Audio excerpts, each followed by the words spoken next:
All right, today we're going to talk about Unit 2, which is real estate and the law. And now this is just law of real estate, not state laws. We'll get state laws in a whole separate chapter. Real estate's like any other market. There are professionals that are involved in it. There's buyers, there's sellers. We have to educate the buyers, back to that, and educate the sellers as to how the market works, all right? We're going to discuss land ownership concepts, distinguish between real and personal property, and basic economic principles. So here's some more words that we're going to get into today that we talked about yesterday, where I was telling you that there are words that you think you know that are now different in the real estate world. And you have to translate between what your client says and what they really mean, okay? So the first one there on page, whatever it is, 16, is this word called land. Land is nothing more than the physical dirt and earth that comprise the earth, all right?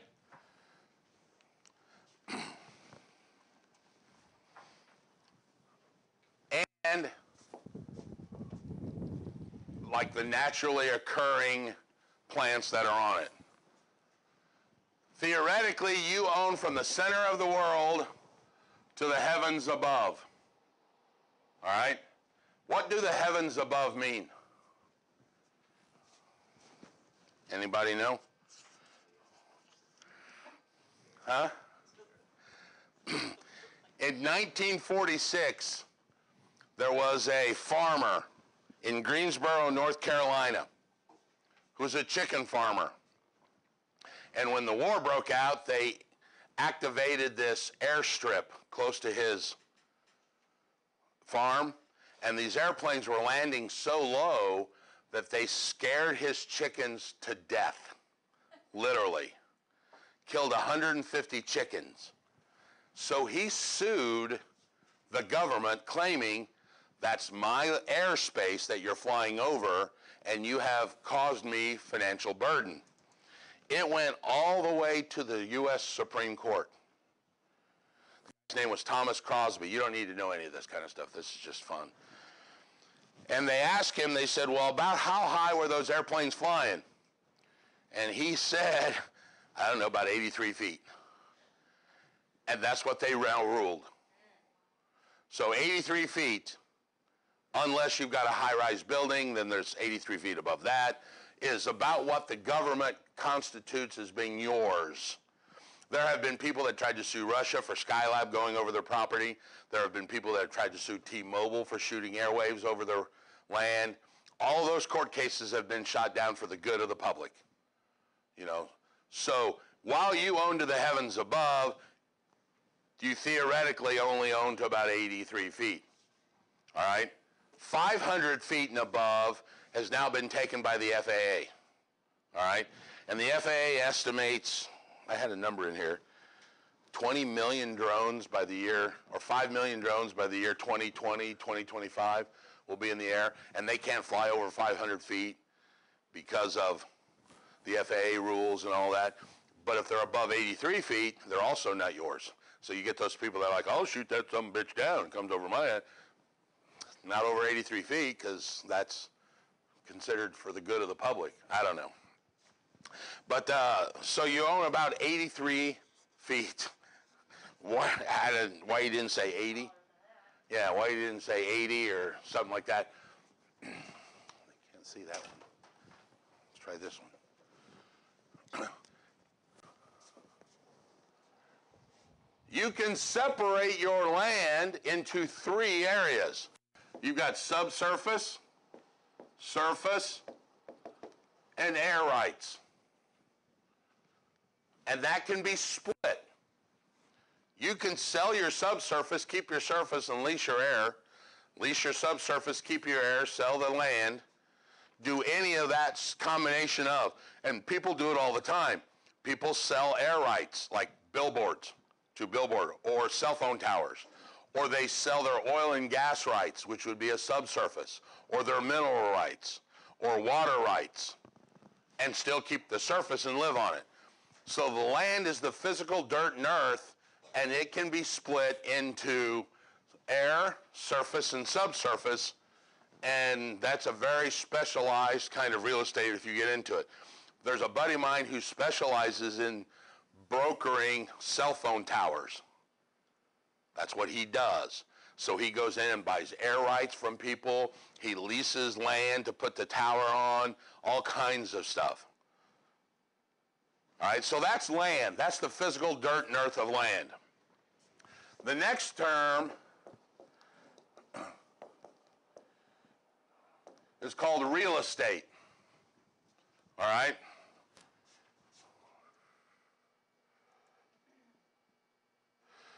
Real estate is the land plus any of the man-made things that are on it.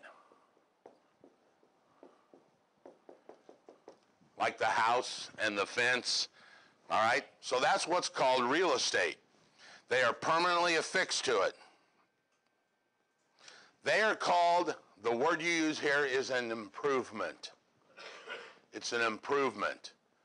So anybody, any mobile home in Martinsville, believe it or not, is still an improvement. Anybody from Martinsville? I'll slow down so you can keep up.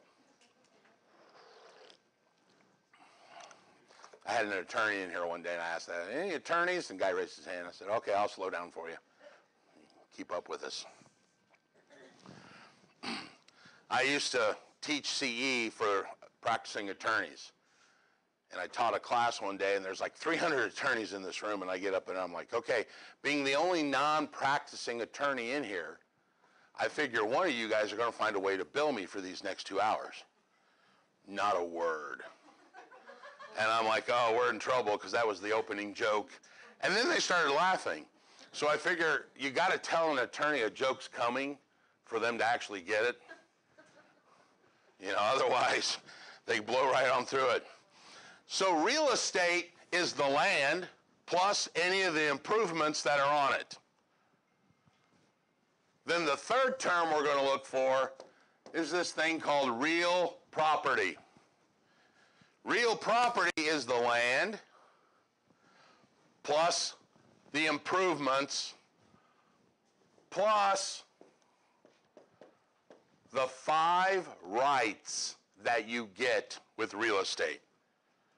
There are 5 rights that come with real estate. All right? We call these rights the bundle of legal rights. It's called a bundle of legal rights, and they are called 5, and a lot of times you will hear them called twigs.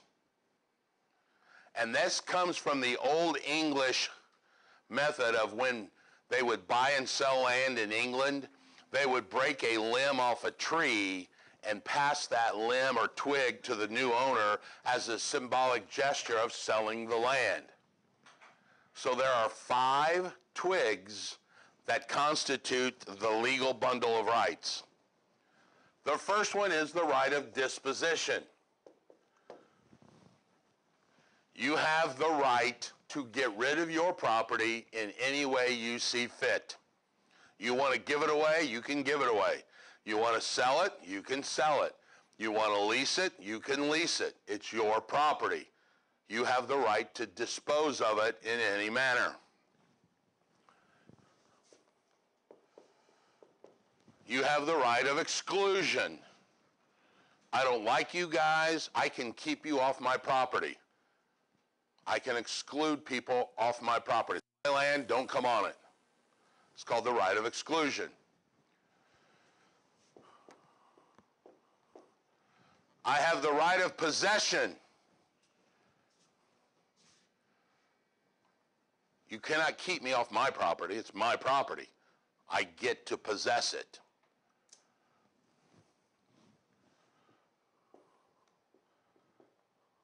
I have the right of control. I want to paint my house purple. I can paint my house purple. I want to make a racetrack in my yard. I can make a racetrack in my yard. I have control of my property. And then the last one is this thing they call enjoyment. In the legal world, it's called quiet enjoyment. So you can remember it anyway, enjoyment. Meaning I have the right to not be hassled by some third-party property coming to try and take my land unjustly. Back in the days of like when the king decided he wanted the serf's land, he just go take the land. Can't do that. It's my land. Can't take it from me just because you want it. All right? No. I'm going to answer your question in just a second. So this is the legal bundle of rights. It is early morning. Slept in today. It's technically defined as the title. When I pass title, I get the legal bundle of rights. All right? Now, the funny thing is, here we are in chapter 2, and I've given you all of the legal rights of the real estate that you're going to buy. The rest of the book, we're going to talk about how we take away all the rights from you. All right? And we do it all the time, and you guys volunteer to do it. All right? For instance, you think you have the right of exclusion? Try keeping the police off your property. Didn't work for David Koresh. That's Waco, Texas for you young kids. All right? That won't work. You think you have control in painting your house purple? HOA may have a problem with that. All right? You have the right of disposition. You want to give your land away? Your mortgage company is going to have something to say about that. So while we have these 5 rights, we are going to talk about other chapters where we limit these rights through HOAs, through deed restrictions, through mortgages, through governmental powers, all kinds of stuff. But these are the legal bundle of rights. These are the 5 rights that you get when you buy property. So when someone says, hey, Jesse, I want you to help me buy some land. Well, you and I know that land means the physical dirt and earth. What they really want is real property. Because they may want the land, but they most certainly want the rights that come with it and anything that's on it. So what they're really asking is, I want real property, even though they say land. Everybody get what I'm saying? Because land to us just means dirt and earth. We sell real property. Now, a lot of times, the general public has now started switching the terms real estate to mean real property, so you'll see a lot of people do that. As in real estate broker, we're actually real property brokers because we broker the rights, the land, the house, the garden, all that kind of stuff that comes with it. I guess. Well, in my particular situation, I live on a dead-end street. There's a property that's the last amongst a 5-acre group. Right. We are, and one is for sale that has all kinds of ravines in it. It's going to be very difficult to build on. So I received a letter from a real estate agent asking if we could give up part of our property for an easement so they could drive across it. Chapter 5. Which, of course, we turned down because they didn't even offer any money. Hey, can we buy this from you? They just want access to it. Well, yeah, that's called an offer. Oh, yeah. Well, the problem that I'm having is people are getting out of their cars. The street runs through my property, so people are getting out of their cars, walking across this property, across the street, and, I mean, I don't want anybody to build over there, obviously, because I don't want to look out my window and see a house. So, Who owns the land? There's got to be access to that land. It's through, well, the way that it's built, it'd have to go like around a sharp corner, and it's not going to be easy for somebody to build. It doesn't say it has to be easy, but they have to have access to the property. You cannot sell land to somebody, and we're going to cover that. It's called an appurtenant easement. If I owned a 100-acre farm, well, I'm just saying, if I owned a 100-acre farm and I sold 10 acres out of the middle, can't do that. Okay. Because there's no way for them to get to the house. So they're basically selling a piece of property that's impossible. Different words. Well, very difficult is what she stated in it. Yeah. The owner But you're talking about, so the question was, there's a piece of land at the end of your street Well, right across the street. that they can't gain access to without walking on your property. Well, it would be, I don't know how to describe it, but yes, basically. There has got to be access from somewhere. It's, Has to be. it's very little, Well, so that's why they're asking for permission from us. yes, and it's called an appurtenant easement. And we'll get there. Now, obviously the offer is, hey, would you like to donate some land so my client can get there? Well, sure, we're not going to offer you $1 million out of the gate, but you could sell a piece of that to them, or you could donate or ask for shared ownership, but you don't have to. But there still has to be some access to that property because it's illegal for that property, not illegal, it can't be done. Because when the title company goes to sell that and they see that there's no access, they'll stop the sale and go, hey, wait a minute, we can't do this sale yet because I can't sell property to someone that can't get to the property because possession's one of the rights of the owner. Yeah. And if I have to cross the farmer's land to get to it, that's trespassing, so I've got to be given a way to access that property.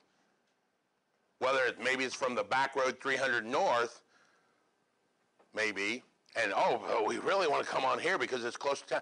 Done. Sorry, your access is over there, but you can't have no access.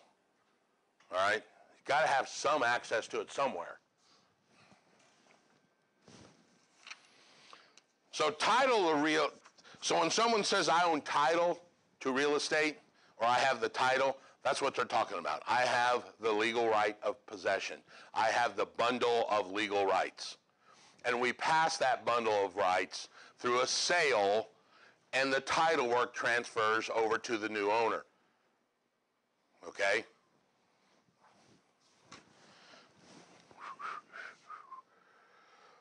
We've already touched on subsurface, surface, and air rights. There it is. 86 feet, 30,000 drones by the year 2020, according to the FAA. Amazon's already using drone delivery in foreign countries that have less restrictive air rights than us. So that'll be coming. Right now, the big thing for us is drone pictures. A lot of realtors are going to using, pictures from drones for sales and all kinds of stuff. Got to have a license. Yes, you do. And we actually teach that course here. Yeah.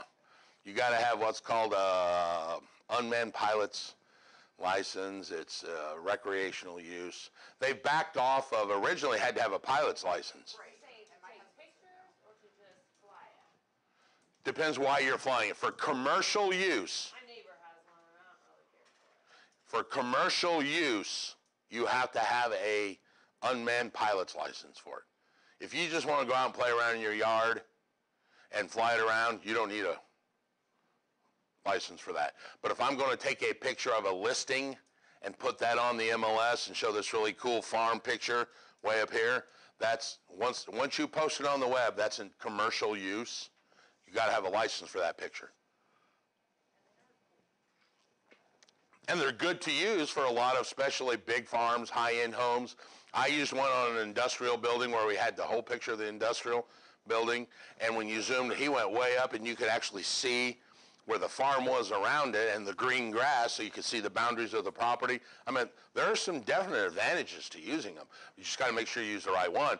And the FAA fined a realtor out of Chicago $10,000 picture.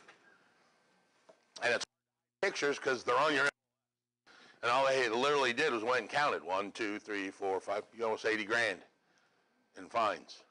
So if someone's flying that on your property, that falls within that 83 feet. I am not a practicing attorney. Yeah.